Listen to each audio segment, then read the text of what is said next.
He abandoned a pregnant and blind mare without a second thought. But fate had other plans. Something so unexpected happened that it changed his life forever. What seemed like a simple, cruel act unleashed an outcome that no one could have predicted. The bitter Wyoming wind howled through the snow-covered plains surrounding Jackson, where the prestigious Wintercrest Ranch stood as a testament to power and control. Inside his warmly lit office, Ethan Graves studied the latest financial reports with cold calculation, his steely eyes fixed on the bottom line.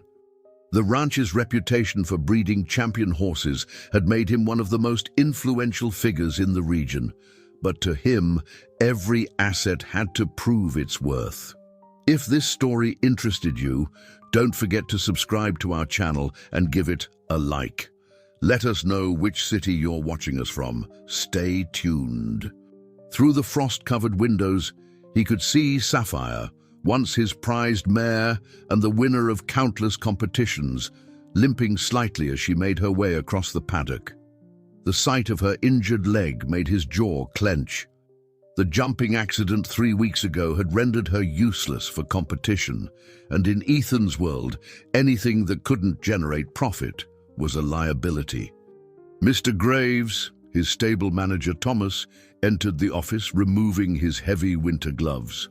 About Sapphire. There's something you should know. He hesitated, knowing his employer's ruthless approach to business. The vet confirmed it this morning. She's with foal. Ethan's expression remained unchanged, but his fingers drummed steadily on the mahogany desk. The pregnancy complicated matters. A foal from a champion bloodline could be valuable, but the resources required to maintain an injured mare through pregnancy, plus the uncertainty of the foal's quality, made it a risky investment. "Take her to the northern ridge," Ethan finally spoke, his voice as cold as the winter air outside. "Leave her there. Nature will take its course." He turned back to his papers, making it clear the discussion was over. Miles away, in a modest farmhouse on the outskirts of Jackson, 17-year-old Grace Whitman pulled her worn jacket tighter around herself as she stepped out into the pre-dawn darkness. With her mother bedridden by illness and 2 younger siblings to care for, the responsibility of maintaining their small property fell squarely on her young shoulders. The morning routine was unchanging. Check on her mother, prepare breakfast for Dylan and Lila, her younger siblings, and then venture into the surrounding forest to gather firewood before heading to whatever odd job she had managed to secure for the day. The local community helped when they could, but pride and determination drove Grace to handle most challenges alone. As she made her way through the snow-laden forest, the weak winter sun barely penetrating the dense canopy, an unusual sound caught her attention. A faint whinny, almost lost in the wind, made her pause. Growing up around horses all her life, her father had been a skilled trainer. Grace knew the sound of distress when she heard it. Following the sound, she pushed through deep snowdrifts until she reached a clearing near the northern ridge. There, partially sheltered by an outcropping of rocks, lay a magnificent mare, her coat dulled by exposure, but still showing traces of careful breeding. Grace approached slowly, her heart racing as she recognized the distinctive markings of Wintercrest Ranch's famous champion, Sapphire. The mare's condition was poor. She was cold, hungry, and obviously injured. But what made Grace's breath catch was the visible sign of pregnancy. Who would abandon a pregnant mare in such conditions? The answer came quickly. Ethan Graves' reputation for cold-hearted business decisions was well known throughout the valley. Grace knew she should leave, knew that interfering with Wintercrest property could bring trouble she couldn't afford. But as she looked into Sapphire's intelligent eyes, she saw the same fighting spirit she recognized in herself. Making a decision that would change not only her life, but the lives of everyone around her, Grace began the arduous process of helping the mare to her feet. The journey home was slow and difficult. Grace knew her siblings would protest. They barely had enough to feed themselves, let alone a horse. But as she guided Sapphire through the snow, she remembered her father's words. Sometimes the greatest gifts come, disguised as impossible challenges. By the time they reached the small barn behind their house, the sun had fully risen. Dylan and Lila stood in the doorway, their eyes wide with disbelief. "Grace," Dylan started, his 13-year-old face creased with worry. "We can't afford this." "We can't afford to lose our humanity either," Grace replied, already working to make Sapphire comfortable with their limited supplies. "Dad always said that doing the right thing might not be easy, but it's always worth it." As she settled Sapphire into their modest barn, Grace had no way of knowing that her act of compassion would set in motion a chain of events that would challenge everything she thought she knew about strength, determination, and the true meaning of family. The mayor's presence would bring not only unexpected hope, but also dangers that would test their resilience in ways they could never have imagined. The first week with Sapphire tested every ounce of Grace's determination. The makeshift shelter in their old barn barely kept out the fierce Wyoming winter, and their limited supplies stretched even thinner as she worked to nurse the mare back to health. Each morning, before dawn broke over the snow-covered landscape, Grace would wake to check on their new guest, her breath visible in the frigid air as she remembered her father's teachings about horse care. "Horses are like people, Grace," his voice echoed in her memory as she checked Sapphire's injuries. "They need more than just food and shelter. They need hope." The mare's leg was healing slowly, but her pregnancy added an extra layer of complexity to her care. Grace found herself applying compresses made from old blankets, using techniques her father had taught her years ago. Inside the house, the situation was equally challenging. 10-year-old Lila helped prepare their meager breakfast while Dylan worked to repair a broken window that let in drafts. Their mother, confined to her bed, worried about the added burden of caring for Sapphire. "Grace," she called weakly one morning, "I can hear you getting up earlier every day." "You can't keep pushing yourself like this." Grace sat on the edge of her mother's bed, taking her thin hand. "Mom, when Dad taught me about horses, he always said that sometimes the greatest blessings come from our biggest challenges. Sapphire isn't just a horse. She's a chance for us to prove we haven't lost our way." The community's reaction to Sapphire's presence was mixed. Some neighbors, aware of the mayor's origins, kept their distance, fearing involvement with anything connected to Ethan Graves. Others, remembering Grace's father's kindness over the years, quietly left supplies at their gate, a bale of hay here, some medical supplies there. One particularly cold morning, as Grace worked to change Sapphire's bandages, she noticed something different in the mare's eyes, a spark of trust that hadn't been there before. Following her instincts, she began talking to Sapphire, sharing stories about her father and his way with horses. "He always said that every horse has a story," she murmured, carefully examining the healing leg. "I wonder what yours is, beyond the competitions and ribbons." Dylan, who had been watching from the barn door, stepped forward. "Grace, I've been thinking," he said, his young face serious beyond his years.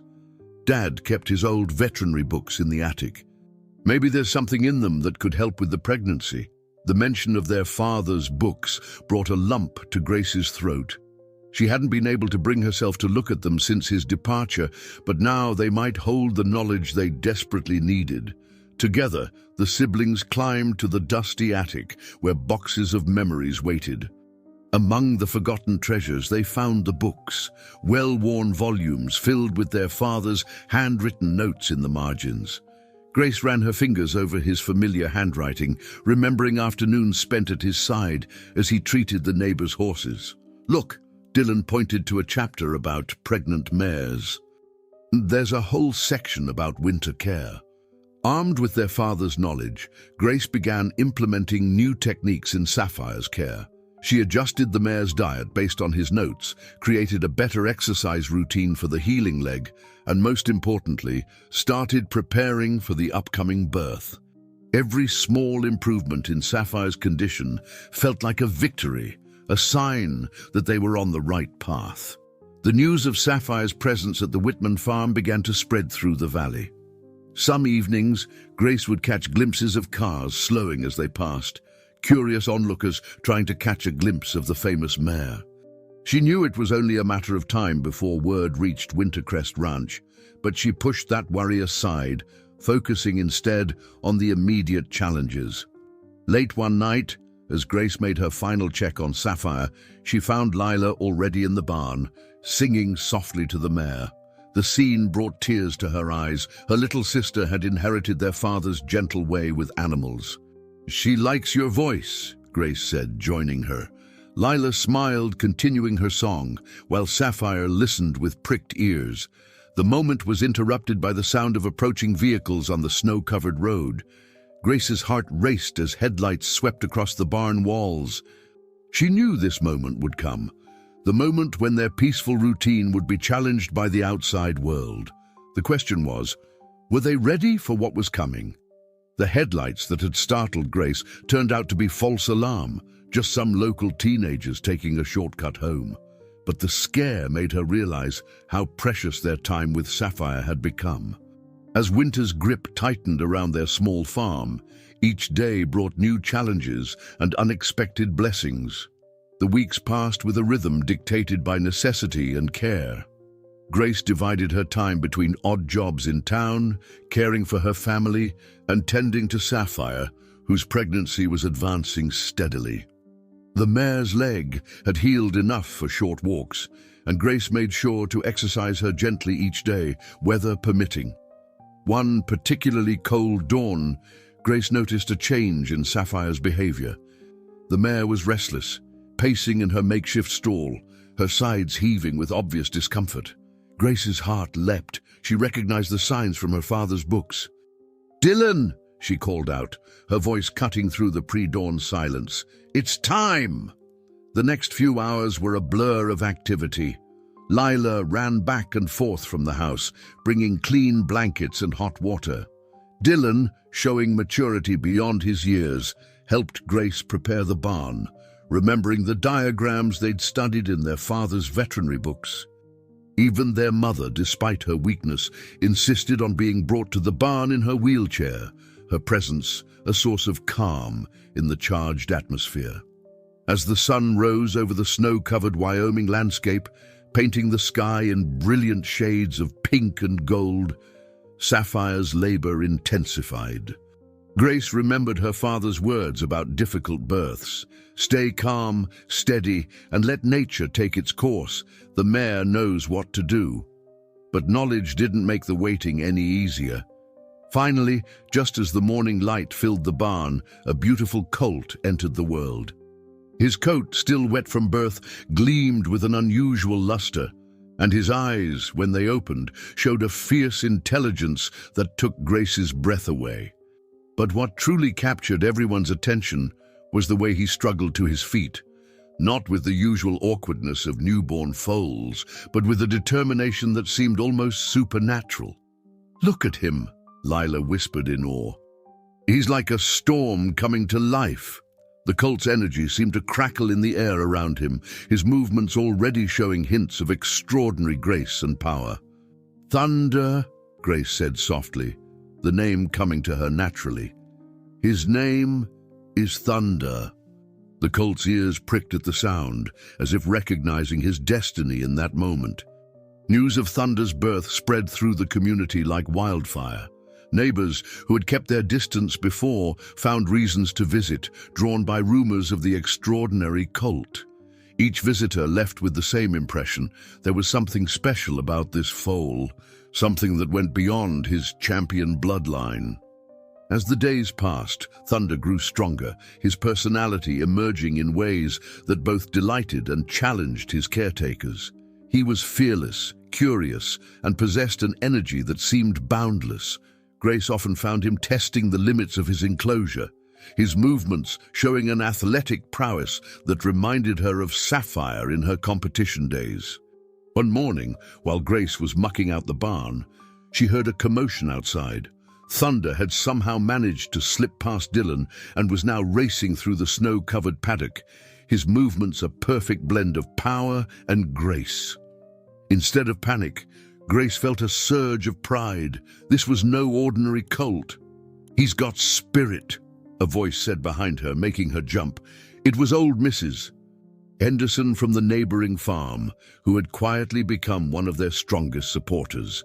"Reminds me of the champions they used to breed at Wintercrest before Ethan Graves turned it into a money factory." The mention of Wintercrest sent a chill down Grace's spine. They had managed to keep Thunder's existence relatively quiet in the wider community, but she knew it was only a matter of time before Ethan Graves learned of his former champion's offspring. The thought of his reaction filled her with dread. As if sensing her worry, Thunder stopped his playful display and trotted over to where Grace stood. He pressed his velvety muzzle against her hand, his eyes meeting hers with an intelligence that seemed to say, "I'm ready for whatever comes." In that moment, Grace realized that Thunder wasn't just a symbol of hope for her family. He was a chance to prove that some things in life were worth more than profit and prestige.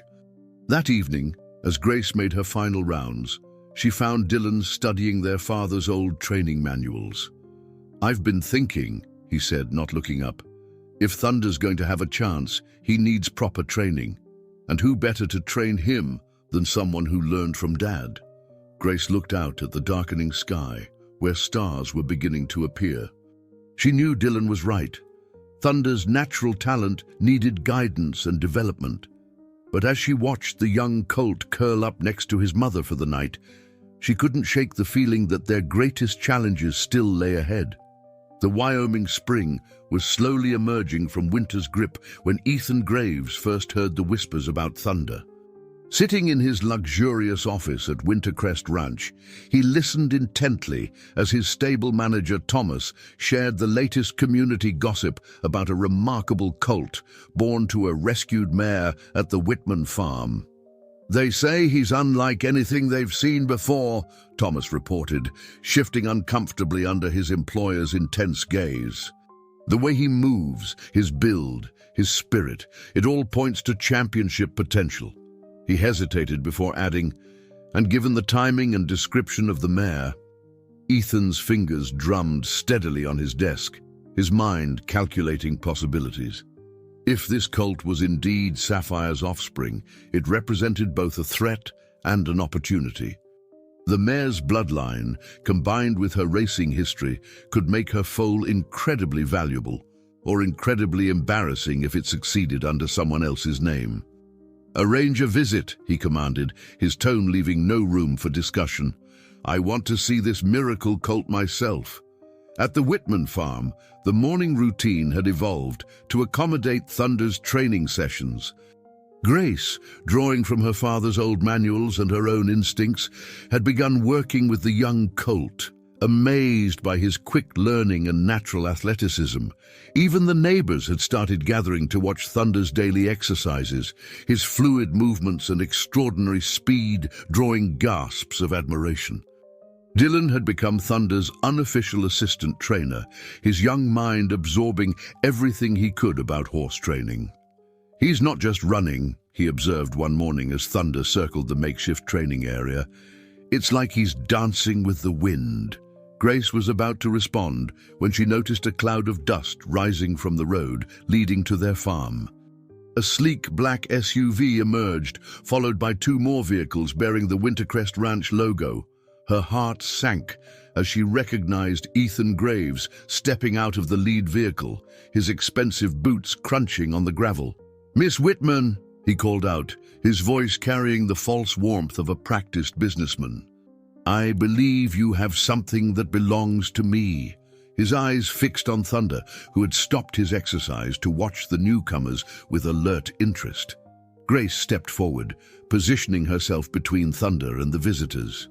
"Mr. Graves," she replied, working to keep her voice steady, "nothing here belongs to you. Sapphire was abandoned, and Thunder was born on this property." Ethan's smile didn't reach his eyes as he pulled out a checkbook.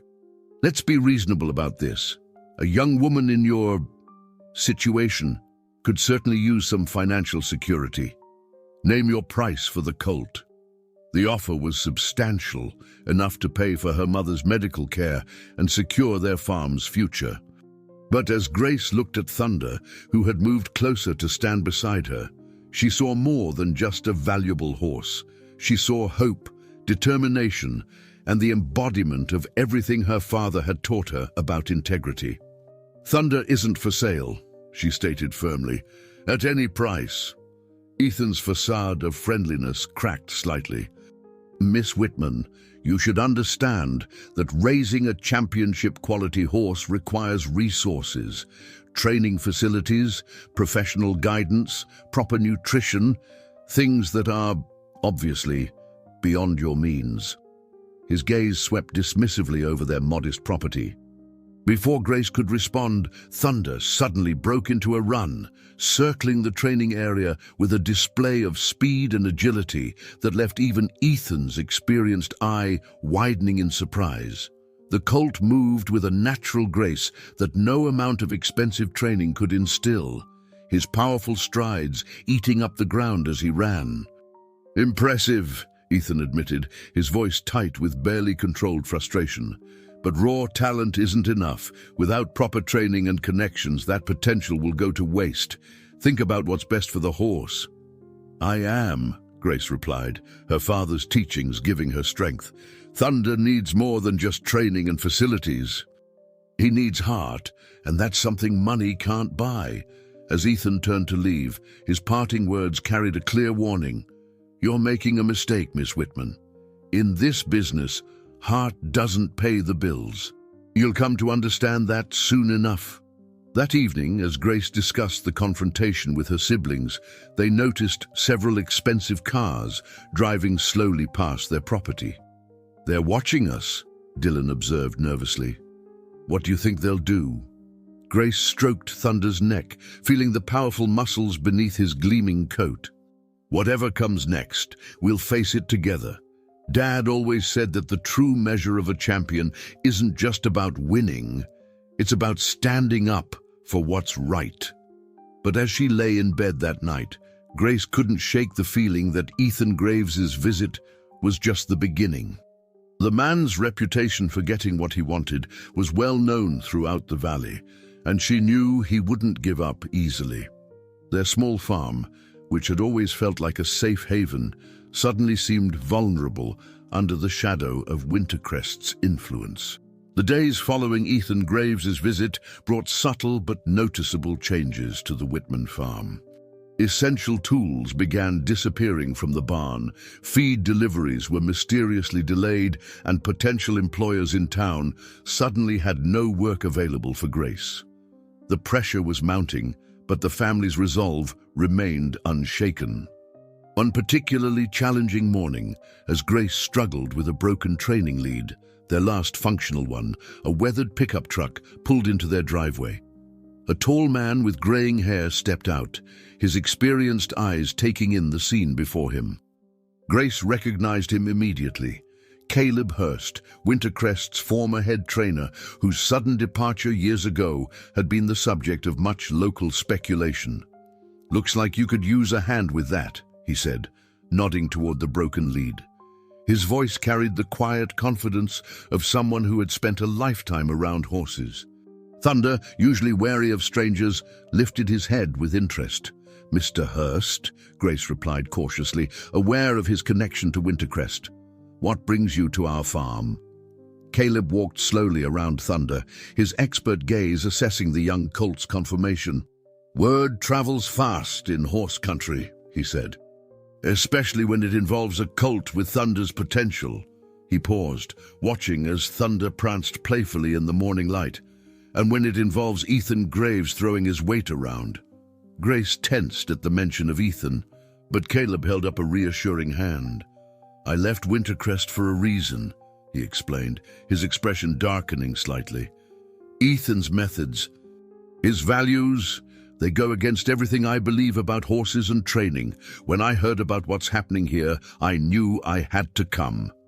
As if sensing the importance of the moment, Thunder approached Caleb, his intelligent eyes studying the older man. Caleb stood perfectly still, allowing the colt to make the first move. When Thunder gently nudged his shoulder, a smile broke across Caleb's weathered face. "Your father was a good man," he said, turning to Grace. "I competed against him a few times years ago. He understood something that Ethan never will, that true championship isn't about the money or the ribbons. It's about the bond between horse and rider." Dylan and Lila had emerged from the house, drawn by the visitor's presence. "Can you help us train Thunder?" Dylan asked eagerly, his young face full of hope. Caleb looked thoughtfully at the makeshift training area, then at the family's determined faces. "I can do more than that," he replied. "I can teach you everything I know about professional training, but it won't be easy. Ethan won't like it, and he'll try to stop us." Grace felt a surge of hope, tempered with caution. "Why would you risk helping us? You know what Ethan's capable of." "Because sometimes you have to take a stand," Caleb answered, his voice firm. "And because this colt," he gestured to Thunder, who was now showing off by running precise circles around them, "he's special. The kind of special that comes along once in a lifetime." Over the next few hours, Caleb shared stories about his years at Wintercrest, about the changes he'd witnessed when Ethan took over, and about his eventual decision to leave rather than compromise his principles. He spoke of training techniques, championship strategies, and the subtle art of developing a horse's natural talents. As the sun began to set, Caleb helped Grace set up a proper training schedule. "We'll need to be creative," he explained, sketching out plans in an old notebook. "You don't have fancy facilities, but that's not always a disadvantage. Some of the greatest champions were trained with nothing but heart and determination." Before leaving, Caleb paused at his truck. "One more thing," he said, pulling out several pieces of professional training equipment. "I've kept these since leaving Wintercrest. They belong with someone who'll use them right." That night, as Grace reviewed Caleb's training notes by lamplight, she felt a renewed sense of purpose. His expertise could give Thunder the guidance he needed, but more than that, his presence meant they weren't facing Wintercrest's power alone anymore. A noise from outside drew her to the window. In the moonlight, she could see Thunder running freely in the paddock, his movements more controlled and purposeful than ever. Watching him, Grace understood what Caleb had meant about once-in-a-lifetime special, but she also knew that with this gift came great responsibility and greater challenges ahead. Under Caleb's guidance, Thunder's training took on a new dimension. Each dawn brought fresh challenges and achievements as the young colt's natural talents began to shine through the structured exercises. Grace absorbed every lesson eagerly, amazed at how Caleb could spot the smallest details that made the biggest differences. "It's all about reading the horse," Caleb explained one morning, watching Thunder master a particularly complex movement. "Your father understood this. It's not about forcing them into a mold, but about helping them discover their own strength." The transformation was remarkable. Thunder's raw energy was being channeled into precise, powerful movements. His speed, already impressive, became something extraordinary when combined with proper technique. Even the local skeptics, who had dismissed Grace's efforts, couldn't deny the results they were seeing. However, their progress didn't go unnoticed. One morning, Grace found their training equipment scattered across the paddock, much of it damaged beyond repair. Caleb surveyed the scene with grim recognition. "Ethan's getting nervous," he said, helping her salvage what they could. "He knows talent when he sees it, and Thunder's got more than anything Wintercrest's produced in years." The sabotage attempts became more frequent. Feed deliveries were consistently delayed or cancelled, forcing Grace to drive to the next county for supplies. Anonymous calls to the local authorities raised questions about their property's zoning for horse training. Each obstacle seemed designed to drain their limited resources and break their spirit. But for every setback, there was an unexpected blessing. Neighbors who had remained neutral began quietly offering support. A spare piece of equipment here, an extra bale of hay there. Mrs. Henderson, whose farm adjoined theirs, opened her larger pasture for Thunder's extended training sessions. "My husband and your father were friends," she told Grace one evening. "He would be proud to see this, not just Thunder's progress, but your determination to do things the right way." Dylan and Lila had found their own roles in Thunder's development. Dylan showed a natural talent for understanding the technical aspects of training, while Lila's gentle presence seemed to have a calming effect on the young horse during his more spirited moments. Even their mother, watching from her window, noted how the horse had brought new life to their family. One particularly challenging day, as Thunder worked through an advanced exercise sequence, a group of expensive cars pulled up to the fence line. Grace recognized several Wintercrest Ranch board members among the observers. Their presence made her nervous, but Caleb remained focused on the training. "Let them watch," he said quietly. "Thunder's got nothing to prove to them, and neither do you." As if understanding the importance of the moment, Thunder performed flawlessly. His movements were a perfect blend of power and precision, his spirit undiminished by discipline. The watchers departed without a word, but their prolonged observation spoke volumes about their interest. Later that evening, Caleb received a phone call that made his expression darken. "The regional competition in Cody," he announced after hanging up. "Someone's been spreading rumors, questioning Thunder's eligibility to compete." Grace felt her heart sink. The competition had been their goal for months, a chance to prove Thunder's worth on a legitimate stage. "Can they do that?" she asked. "They can try," Caleb replied, his voice determined, "but we've documented everything since Thunder's birth. We have nothing to hide." He paused, looking thoughtfully at the young horse grazing peacefully in the paddock. "Besides, there's something Ethan doesn't understand about trying to stop a storm." "What's that?" Dylan asked, joining them at the fence. Caleb smiled. "The harder you try to contain it, the more powerful it becomes when it breaks free." That night, unable to sleep, Grace went to check on Thunder. The moon cast long shadows across the paddock as she approached his stall. The young horse was alert, his eyes bright with an intelligence that sometimes took her breath away. Looking at him, she understood what Caleb meant. There was something untamable about Thunder's spirit, something that no amount of money or power could control. As she turned to leave, she noticed fresh tire tracks near the back of their property. The warnings were becoming more frequent, the pressure more intense. But watching Thunder's confident stance in his stall, Grace felt her resolve strengthen. They had come too far to back down now, and their greatest challenge, the regional competition, lay just ahead.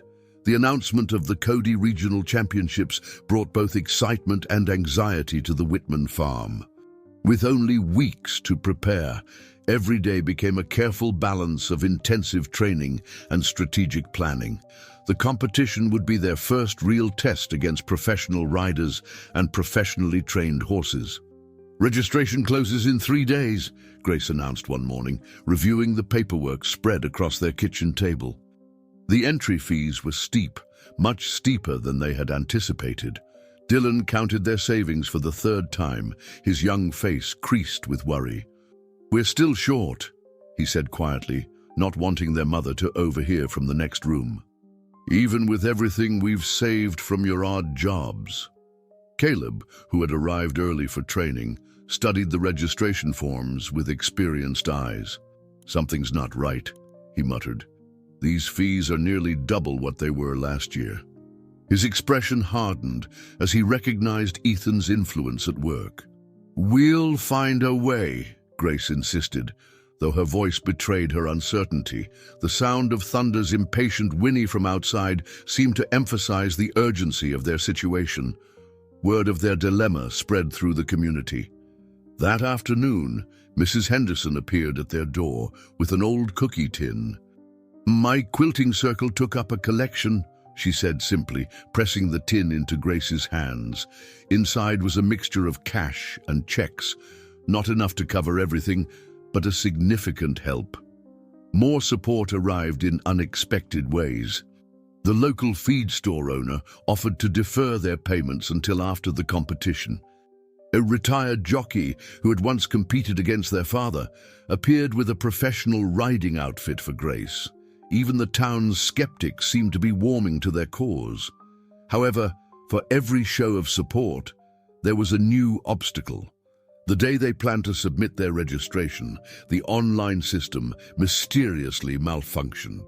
When Grace drove to Cody to register in person, she found the office mysteriously closed during posted business hours. "Ethan's trying to run out the clock," Caleb explained, his voice tight with controlled anger. "If we miss the registration deadline, all our preparation won't matter." Grace refused to give up. With time running out, she camped outside the registration office, determined to be first in line when it opened. The night was cold, but the memory of Thunder's unwavering spirit kept her warm. As dawn approached, she noticed other vehicles pulling up. Representatives from various ranches and training facilities, all eyeing each other with competitive interest. The office clerk seemed surprised to find her waiting. "Oh, we've had some technical difficulties with our system," she stammered, clearly uncomfortable. "But I suppose I can process your registration manually."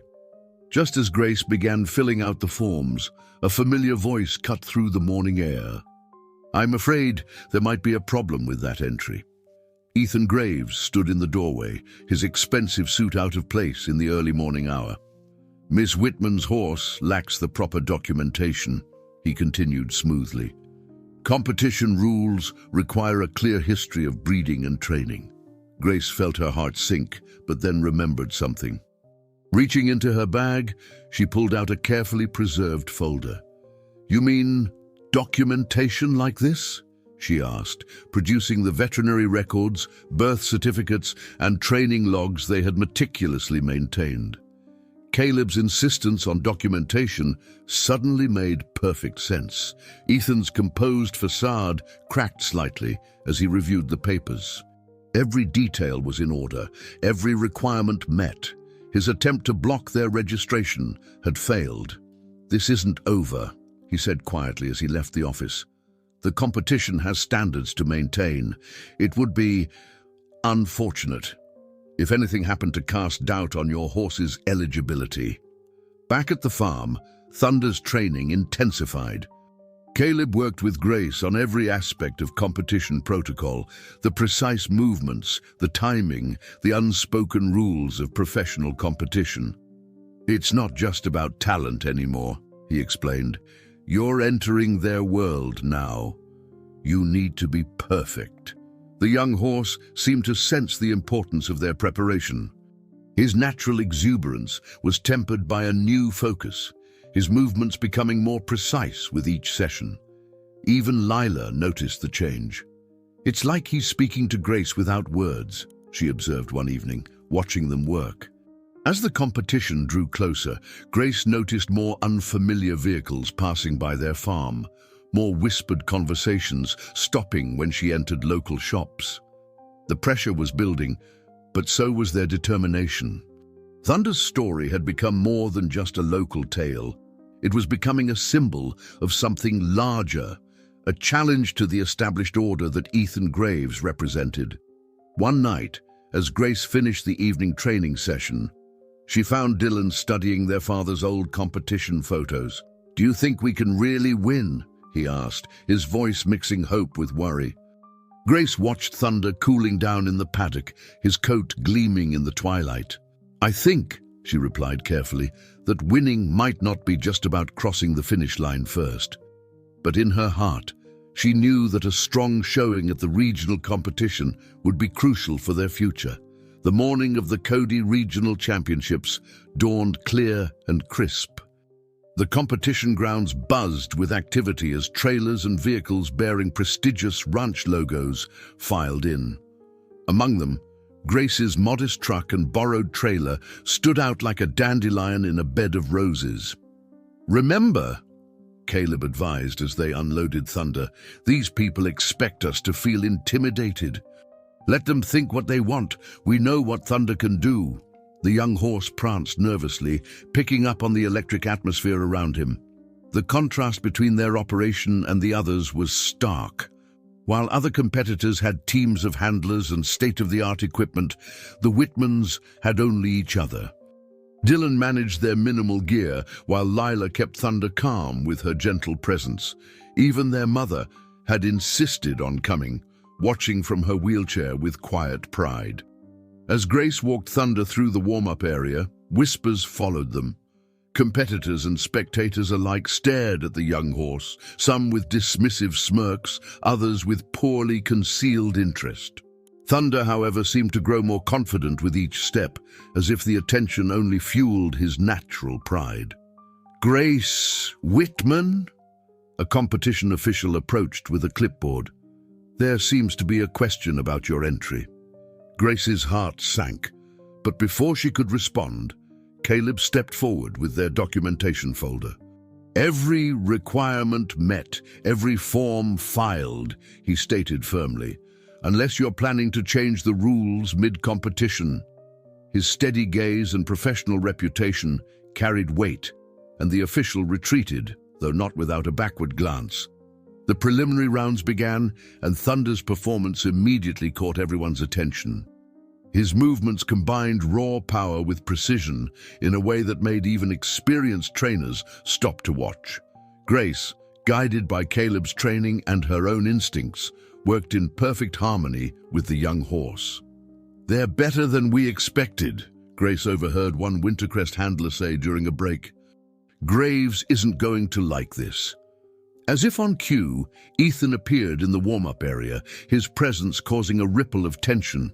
He approached Grace with his characteristic false warmth. "Impressive showing," he commented, though his eyes were cold. "Though the final rounds can be unpredictable, especially for inexperienced riders."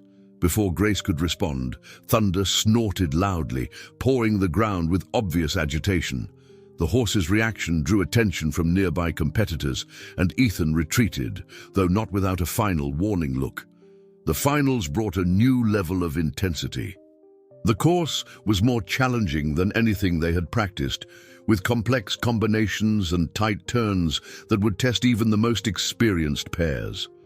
As Grace walked the course with Caleb, she could see why some competitors were already withdrawing. "They've made it extra difficult this year," Caleb observed grimly. "But remember what your father always said about challenges?" Grace nodded, remembering her father's words.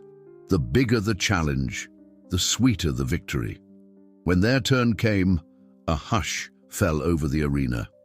Thunder entered with his characteristic energy, but there was a focus in his bearing that Grace had never seen before. As they began their routine, horse and rider moved as one, each jump and turn executed with fluid precision. Halfway through, Grace noticed something wasn't right with their final jump setup. The distance seemed off, different from during their course walk. Caleb had taught her to trust her instincts, and right now they were screaming that something had been changed. In that split second, Grace had to make a decision. They could play it safe and take a longer approach, sacrificing their time, or trust in Thunder's abilities and meet the challenge head-on. Looking down at her partner's ears, she felt his confidence surge through her. They charged forward, Thunder gathering himself with powerful strides. The crowd gasped as they approached the jump at what seemed like an impossible angle. But Thunder, proving his champion bloodline, adjusted mid-stride and soared over the obstacle with breathtaking grace. The arena erupted in applause as they crossed the finish line. Their time and performance were unmatched even by the professional riders. Dylan and Lila rushed to meet them, tears of joy streaming down their faces. Even their mother managed to stand briefly from her wheelchair, clapping with pride. "Impossible," someone in the crowd muttered. That distance was specifically set to... The comment was cut short, but Grace saw Caleb's expression darken with understanding. Looking across the arena, she caught sight of Ethan Graves leaving abruptly, his face tight with barely controlled fury. As they received their championship ribbon, Grace felt a mix of triumph and apprehension. They had won more than just a competition. They had proven that Thunder was a force to be reckoned with.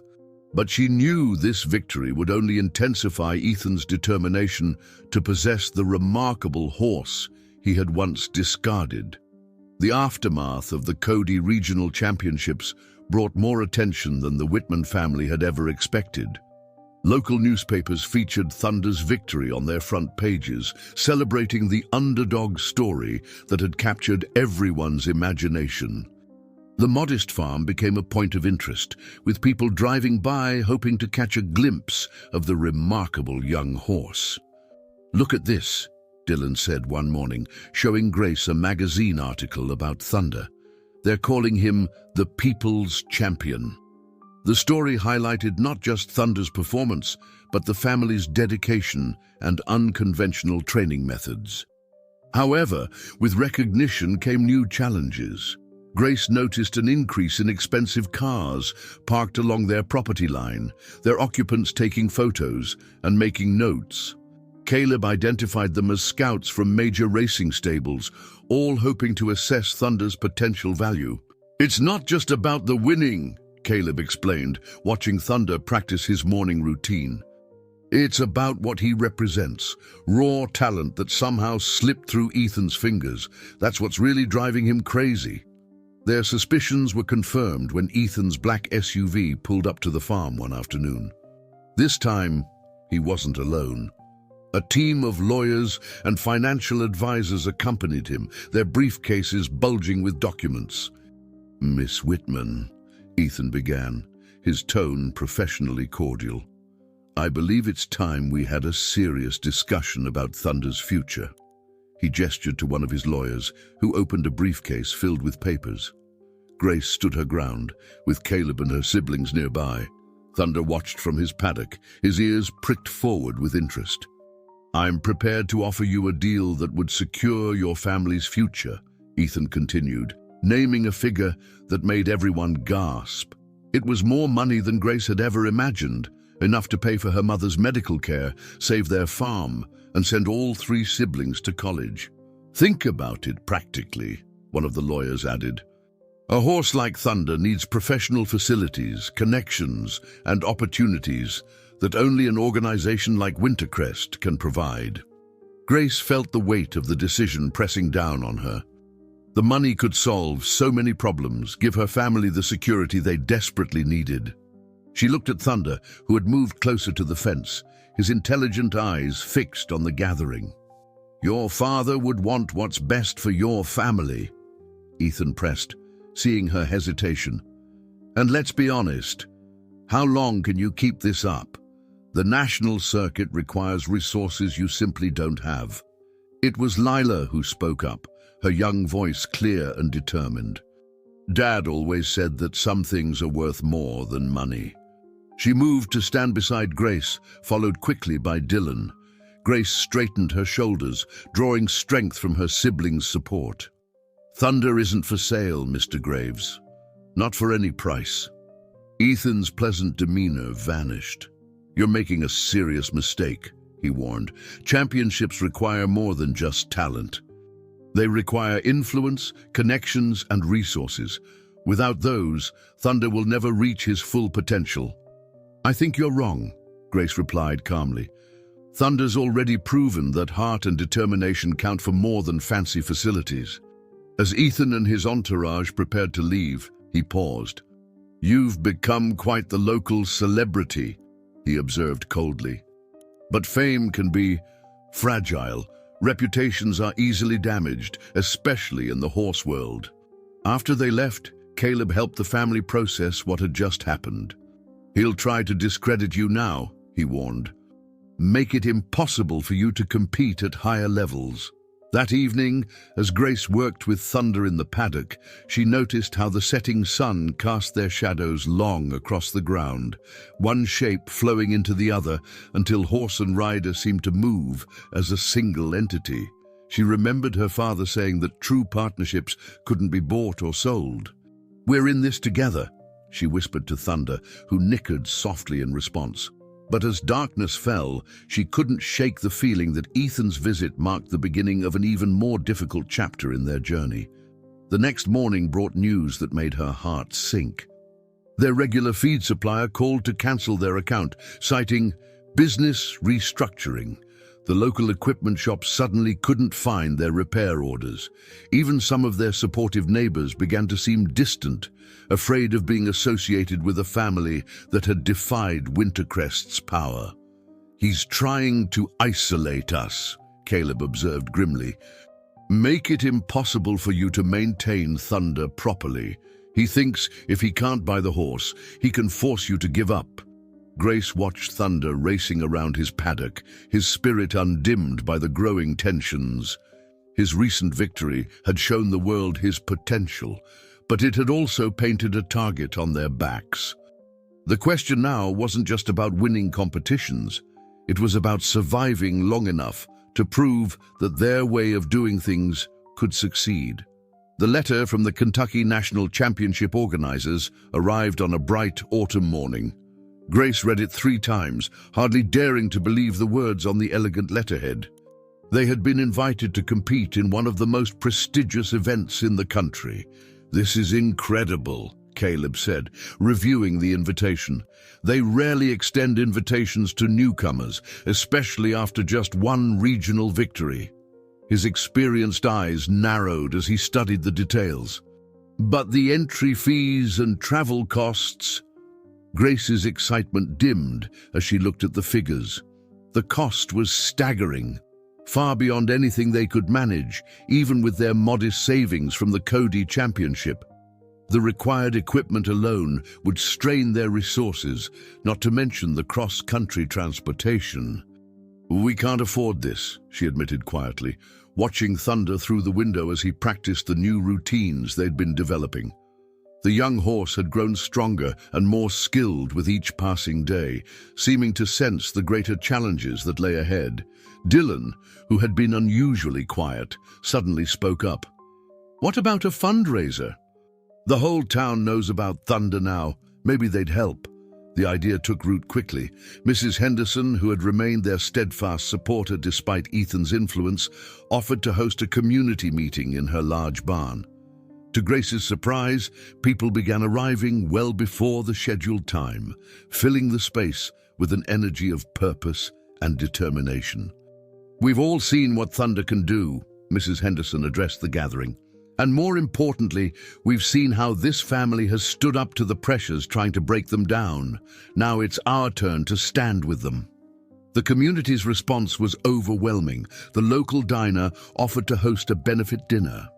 The high school drama club proposed a special performance with proceeds going to Thunder's fund. Farmers pledged portions of their harvest earnings, and craftspeople offered items for auction. Even those who had initially distanced themselves began to return, inspired by the grassroots movement taking shape. The local newspaper, which had been cautious about crossing Wintercrest's interests, ran a front-page story about the community's efforts to send their hometown champions to Kentucky. Grace watched in amazement as the support grew. Children set up lemonade stands, elderly residents organized bake sales, and local businesses contributed what they could. Each contribution, no matter how small, carried a message. This wasn't just about a horse race anymore. It was about standing up to the idea that money and power should determine every outcome. Caleb worked tirelessly, reaching out to his old connections in the racing world. Some equipment suppliers, impressed by Thunder's story, offered discounts on essential gear. A retired transport company owner volunteered his services to help get Thunder to Kentucky. "Your father would be proud," he told Grace one evening, watching the community gather for another fundraising event. "Not just of Thunder's success, but of how you've brought people together." The fundraising thermometer outside the local bank climbed steadily. Grace and her siblings spent every free moment helping with events, sharing Thunder's story, and thanking their supporters. Even their mother, despite her condition, insisted on contributing by making handcrafted items for the auction. However, Ethan Graves wasn't idle. Local businesses that supported the Whitmans found their dealings with Wintercrest becoming mysteriously complicated. Some fundraising posters disappeared overnight, and rumors began circulating about Thunder's eligibility for national competition. But each attempt at sabotage seemed to strengthen the community's resolve. When one business was pressured to withdraw its support, 3 more stepped forward to fill the gap. People who had never taken an interest in horse racing began wearing Team Thunder buttons and sharing social media posts about the upcoming championship. Late one night, as Grace finished reviewing their progress toward their goal, she found Lila sitting with Thunder in his stall. "I overheard some people talking today," her sister said softly.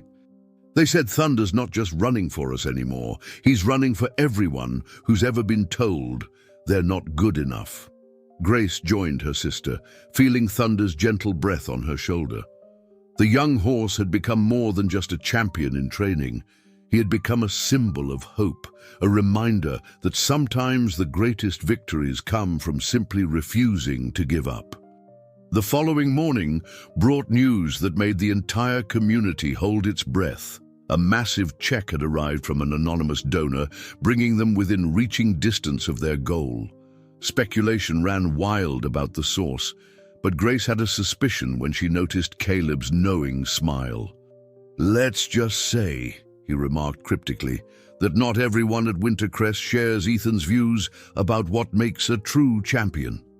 As their departure date for Kentucky drew closer, the final preparations took on an almost festive atmosphere.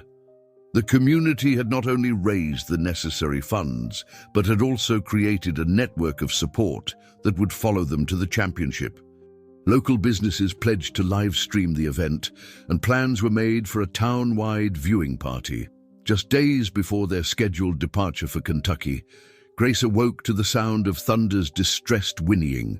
The pre-dawn sky glowed with an ominous orange light, and smoke filled the air. The barn where they kept their equipment was ablaze, flames reaching into the dark sky. "Thunder!" Grace's heart raced as she ran toward the stables, relief flooding through her when she saw that the horse area was untouched. But their precious equipment, the specialized gear they'd worked so hard to acquire, the training tools donated by supporters, everything they needed for the championship was in the burning structure. The community responded immediately to the emergency. Neighbors arrived within minutes, forming a bucket brigade while waiting for the fire trucks. Dylan and Lila worked to calm the horses, while Caleb coordinated with the firefighters who soon arrived on the scene. By sunrise, the damage was clear. While the main stable had been saved, the equipment barn was destroyed. Their carefully prepared supplies for Kentucky, the specialized tack, the competition gear, the training equipment, all reduced to ashes. The timing was too perfect to be coincidental. "This crosses a line," Caleb said grimly, surveying the damage. His eyes held a mixture of anger and determination. "Ethan's getting desperate." Grace stood in the midst of the destruction, feeling the weight of their dreams threatening to crush her. They were so close to Kentucky, so close to showing the world what Thunder could do. Now, with just days remaining before they needed to leave, they had nothing. Mrs. Henderson arrived, taking in the scene with tears in her eyes. "Don't you dare give up," she said firmly, seeing Grace's expression. This community didn't come together just to let it end here. As if summoned by her words, vehicles began arriving at the farm. Word of the incident had spread rapidly through the town's informal network. People brought whatever equipment they could spare, bits and pieces that might help replace what was lost. The local tack shop owner arrived with an armful of supplies. "It's not the high-end stuff you lost," he apologized, "but it's yours if you can use it." Others followed, bringing halters, leads, and various pieces of equipment. Thunder watched the activity from his paddock, his presence a reminder of why they couldn't give up. The young horse's spirit seemed undiminished by the chaos around him, his bearing still proud and determined. Caleb spent the morning making calls to his contacts in the horse world. By afternoon, promises of loaned equipment had come in from several professional trainers who had heard Thunder's story. Even some of their competitors at the upcoming championship offered to share their spare gear. "We can make this work," Caleb assured Grace, showing her the list of promised equipment. "It won't be what we practiced with, but Thunder's talent isn't in the gear, it's in his heart." Grace struggled with the decision. Using unfamiliar equipment at a national championship was risky.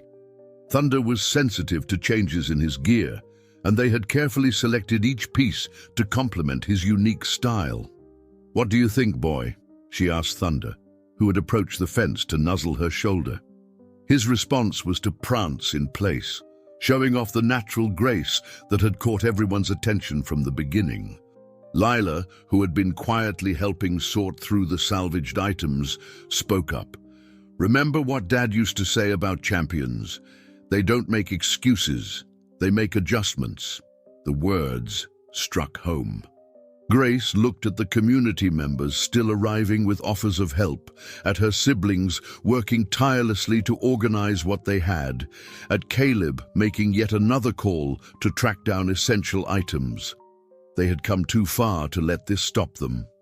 "We're going," she announced, her voice firm. "We'll work with what we have, and we'll make it count." The next 48 hours became a whirlwind of activity. The community mobilized with remarkable efficiency. Local craftsmen worked through the night to repair and modify donated equipment. A retired seamstress altered a competition outfit that someone had contributed. Everyone found some way to help prepare for Kentucky. Through it all, Thunder maintained his training schedule, adapting to each piece of replacement equipment with remarkable resilience. If anything, the horse seemed more focused than ever, as if understanding the importance of each practice session. The evening before their departure, Grace sat with Caleb, reviewing their revised strategy for Kentucky. "We'll need to adjust some of our planned routines," he explained, "but Thunder's natural ability gives us an advantage. Sometimes having to improvise brings out the best in a champion." Looking at the hastily assembled gear and feeling the weight of the community's support, Grace understood that they were carrying more than just their own hopes to Kentucky. They were carrying the spirit of everyone who had refused to let adversity win. As she made her final check on Thunder that night, she could see the lights of cars parked along the road, community members keeping a protective watch over the farm. Their presence sent a clear message. This time, they wouldn't face the challenges alone. The Kentucky Horse Park loomed before them, its manicured grounds and professional facilities a world away from their modest Wyoming farm. Grace felt Thunder's nervous energy through the trailer walls as they pulled up to the registration area. The championship atmosphere was palpable: elite horses, professional trainers, and equipment that cost more than their entire farm. "Remember," Caleb said, helping them unload, "they may have everything money can buy, but we have something they can't purchase." He nodded toward Thunder, who stepped down from the trailer with his characteristic grace, drawing immediate attention from nearby competitors. The contrast between their operation and the others was stark. While other teams arrived with convoys of support vehicles and armies of handlers, the Whitmans had their borrowed trailer and makeshift equipment. Dylan and Lila worked efficiently to set up their modest stall area, making the best of their limited resources. "Is that them?" Grace overheard someone whisper. "The ones from Wyoming."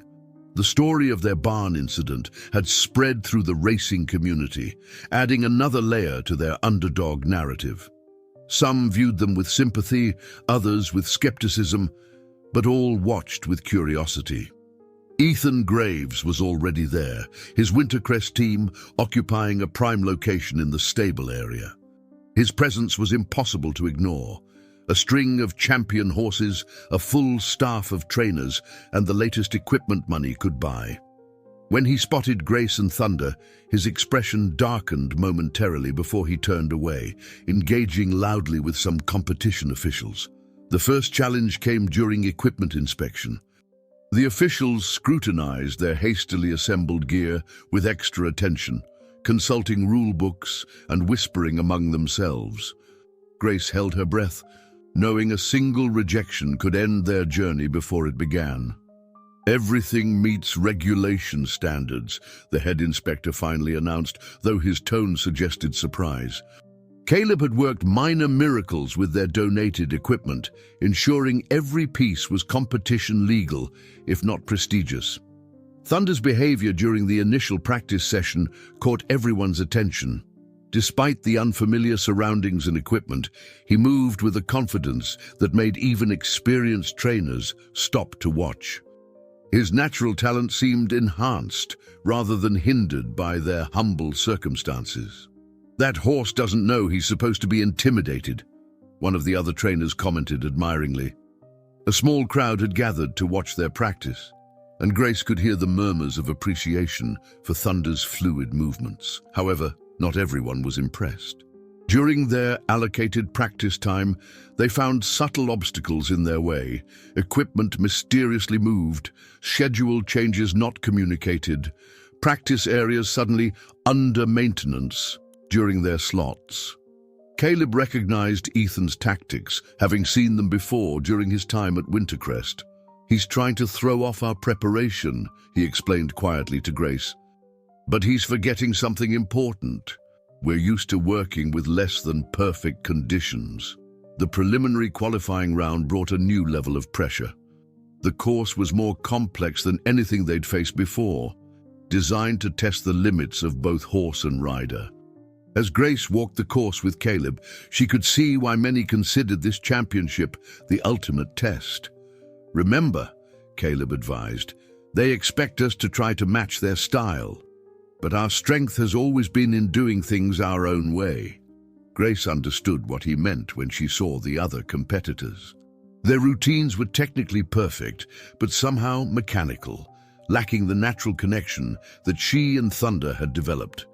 While they relied on expensive training aids and carefully choreographed movements, Thunder's performance came from a deeper place, the bond between horse and rider.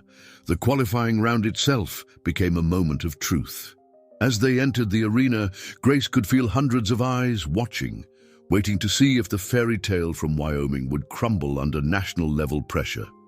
Thunder sensed her tension, turning his head slightly to catch her eye.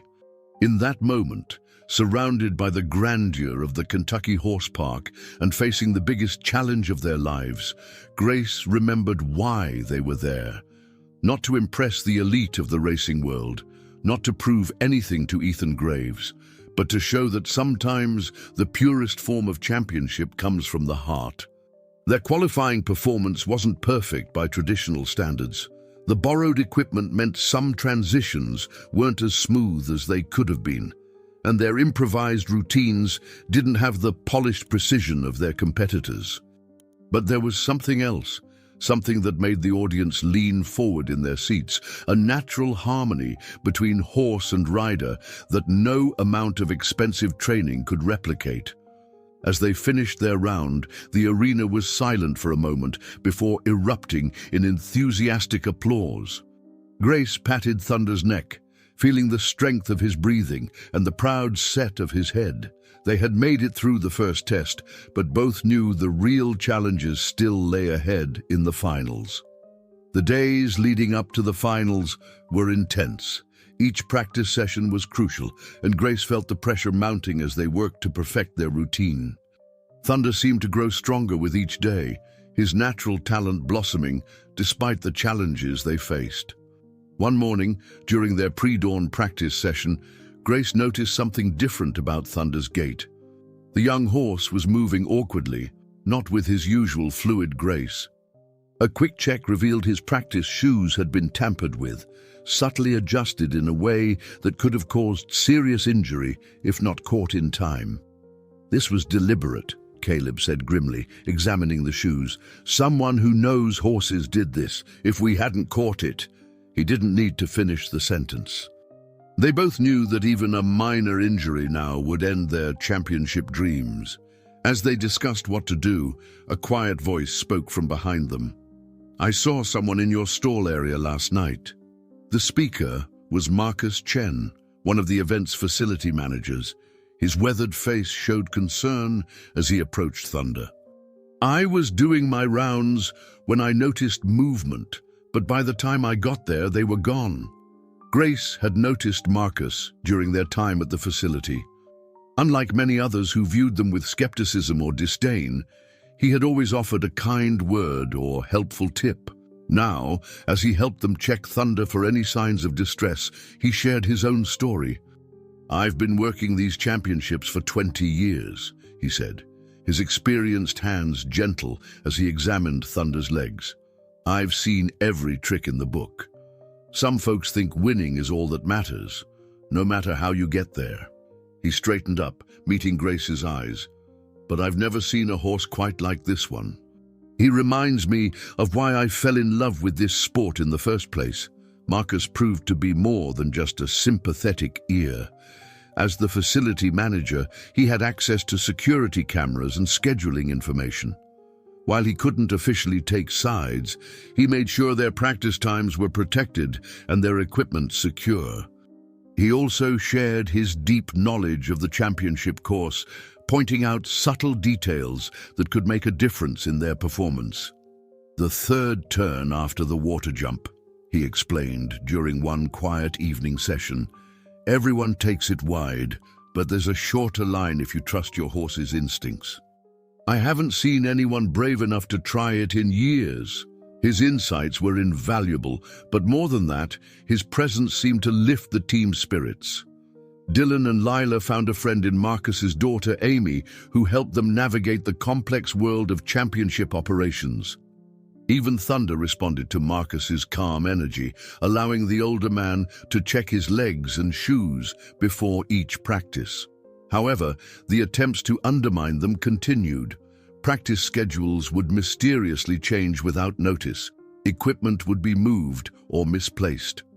Each time, Marcus quietly helped them adjust, his decades of experience helping them stay one step ahead of the sabotage.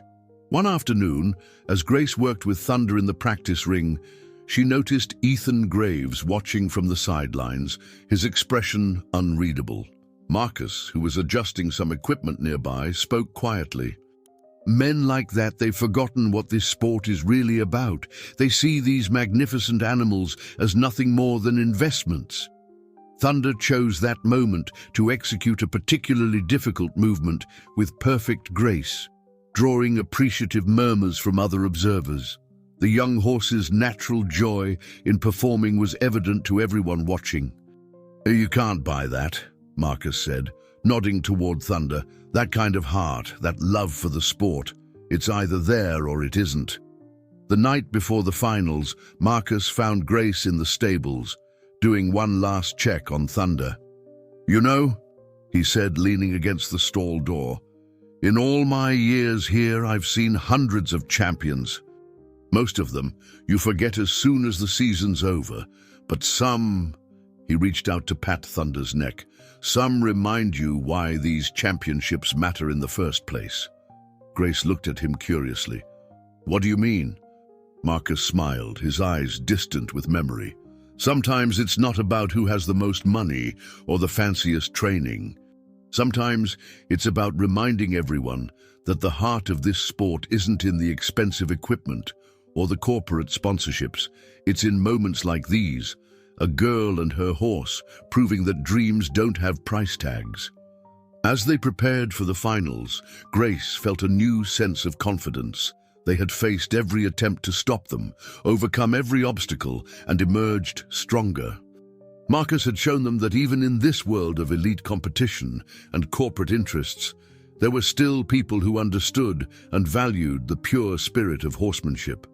Thunder seemed to sense the approaching challenge, his energy focused and controlled during their final practice session. As they worked through their routine one last time, Grace could feel the eyes of other competitors on them.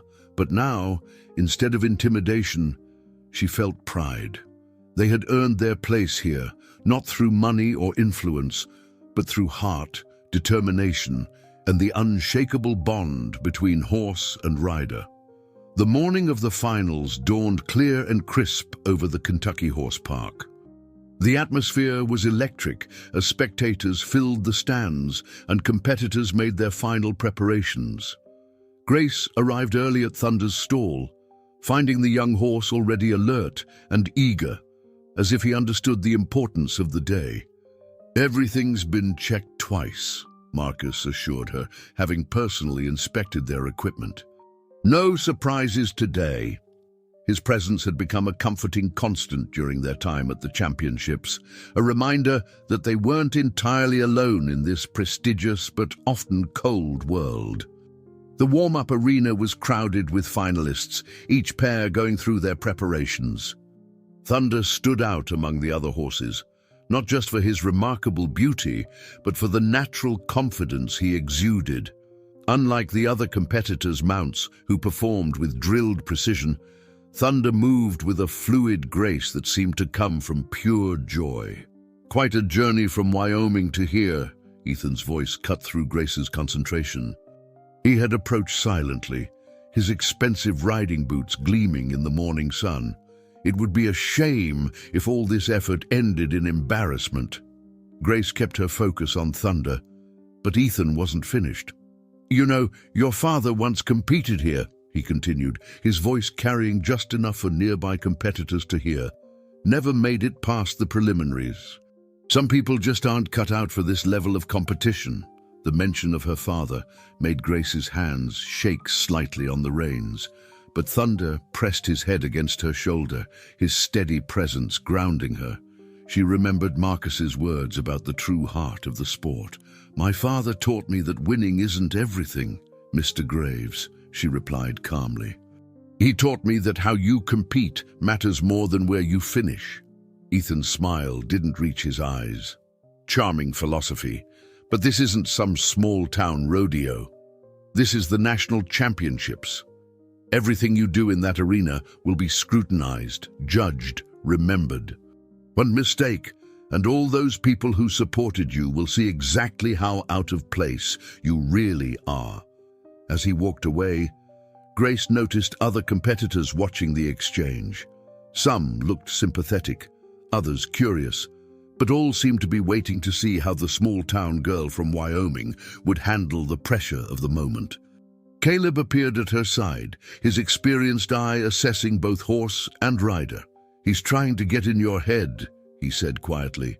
"But remember, Thunder doesn't care about reputations or mind games. He only cares about running free and true." The finals course was even more challenging than the preliminary rounds.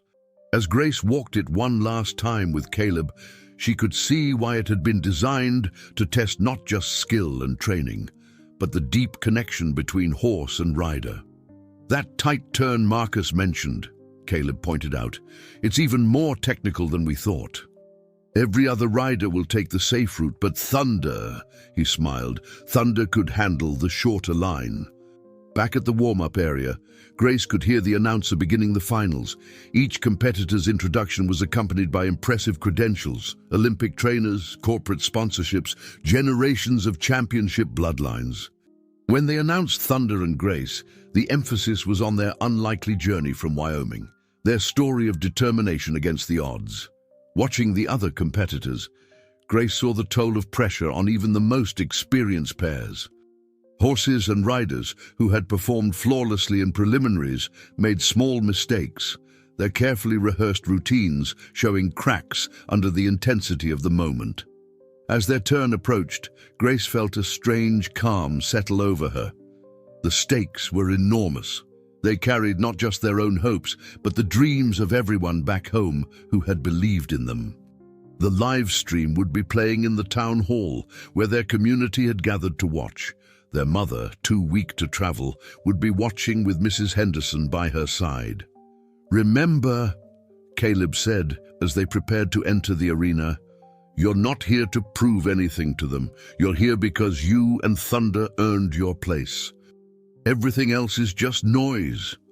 Thunder's ears pricked forward as they waited for their signal, his muscles quivering with controlled energy. In that moment, Grace realized that Ethan's attempts to intimidate them had missed the most important truth. They weren't competing against the other riders, or even against Wintercrest's reputation. They were here to show the world what was possible when you trusted in something greater than yourself. The stadium fell silent as Grace and Thunder entered the arena.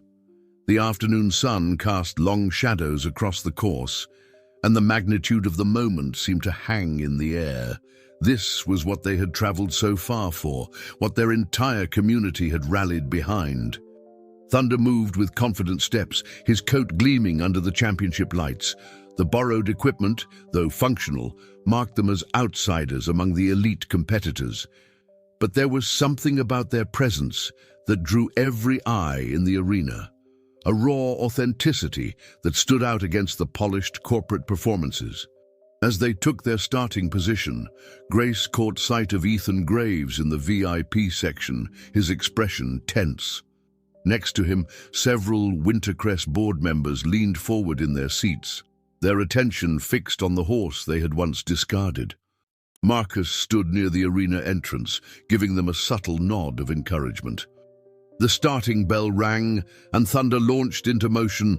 From the first stride, it was clear this wasn't going to be a conventional performance. Thunder moved with a freedom and power that seemed to defy the rigid patterns expected in championship competition.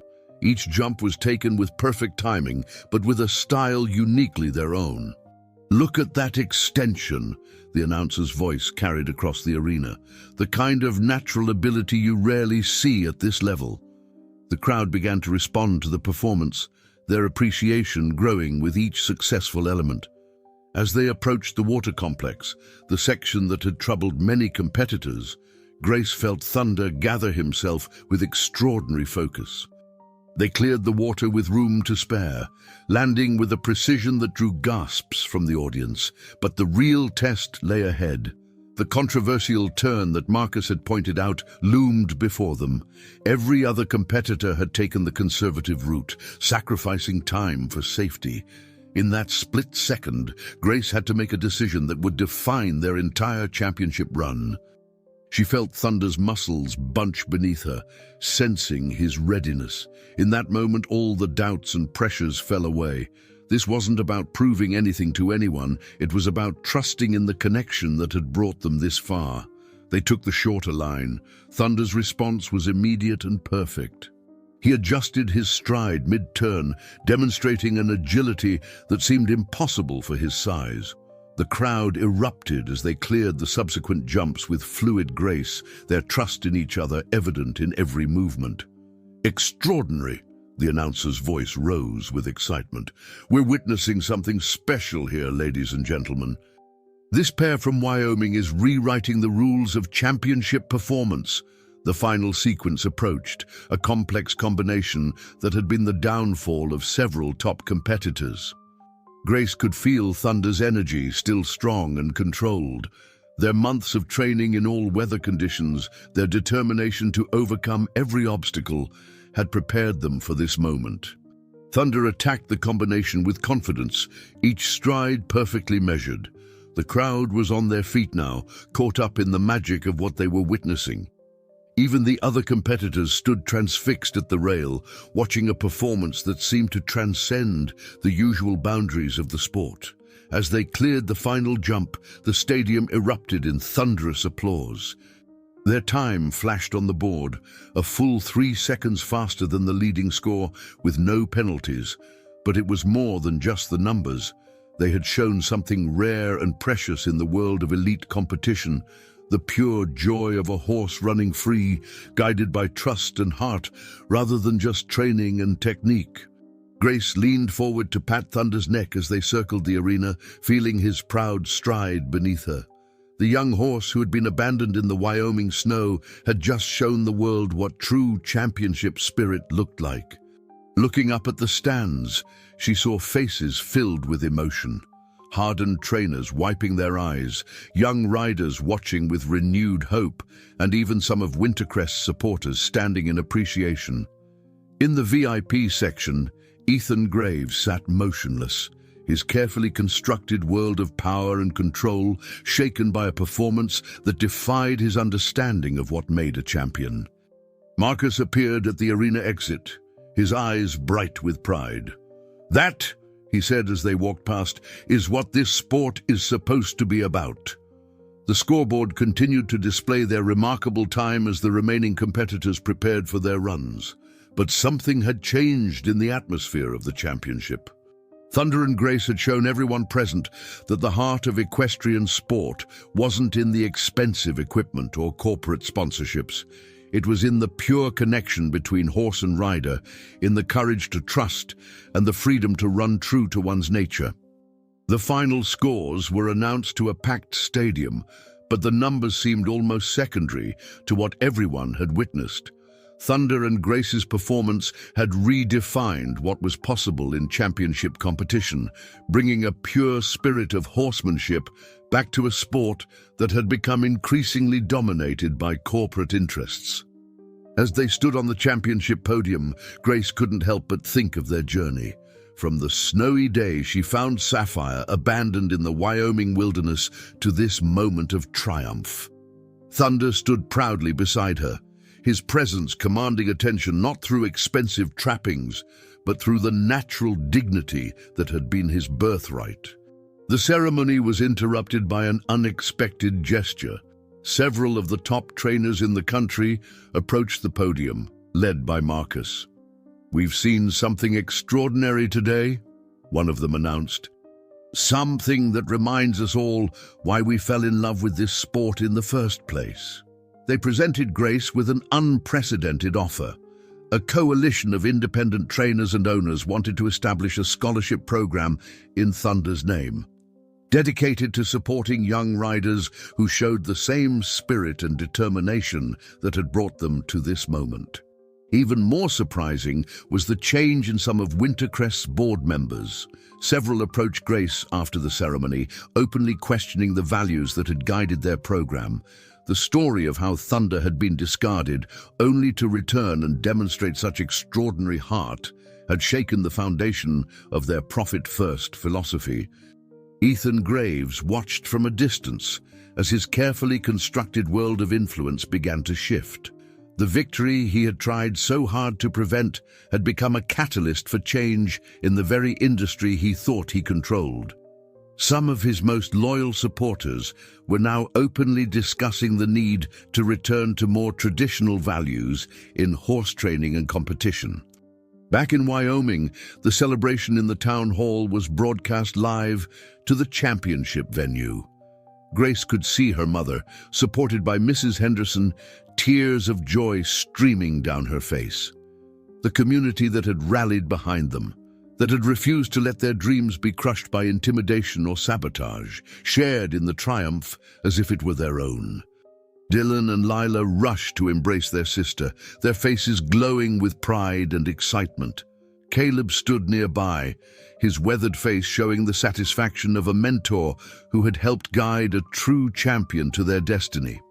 "Your father would be so proud," he said softly, his voice thick with emotion.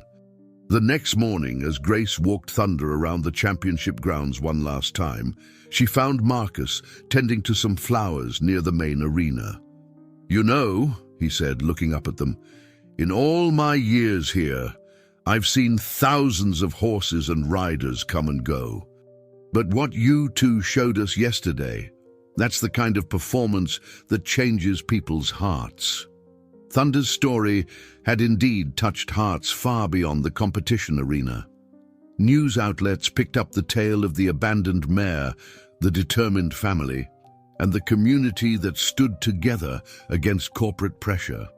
But more than that, they told the story of a pure spirit that couldn't be broken by adversity or bought by wealth.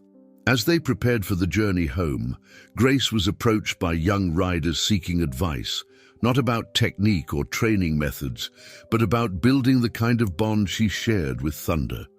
She told them what her father had always said, that true championship comes from the heart, and that the greatest victories are those that lift others up along the way. The Wyoming sky welcomed them home with a brilliant sunset, painting the mountains in shades of gold and purple. The entire town had turned out to welcome their champions, but there was no sense of ending to their story. Instead, there was a feeling of beginning, of new possibilities and renewed hope, Thunder pranced proudly through the familiar gates of their farm, where Sapphire waited to welcome her remarkable son. The sight of mother and son together, both rescued from a fate that would have denied their true worth, spoke volumes about the power of believing in something greater than profit or prestige. Grace realized that their victory wasn't just about winning a championship.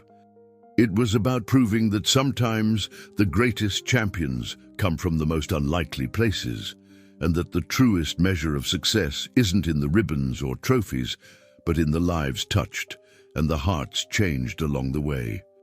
As the sun set on their remarkable journey, Thunder's legacy was already beginning to take shape, not just in the scholarship program that bore his name, but in the renewed spirit he had brought to the sport. He had shown the world that true championship isn't about the price of your equipment or the size of your training budget. It's about the size of your heart and the courage to run your own race, no matter what obstacles stand in your way. Dear listeners, we hope Thunder's journey has touched your hearts as deeply as it has touched all those who witnessed his remarkable story. To continue experiencing stories that celebrate the triumph of spirit over adversity, the power of community, and the unbreakable bonds between humans and animals, we've prepared a special playlist with equally captivating tales. Find it by clicking on the link to your left. If Thunder's story moved you, please subscribe to our channel and give this video a thumbs up. Every day we bring you unique stories that explore the true meaning of courage, determination, and heart. Join us in the comments below to share your thoughts on this inspiring tale. We're waiting to hear from you.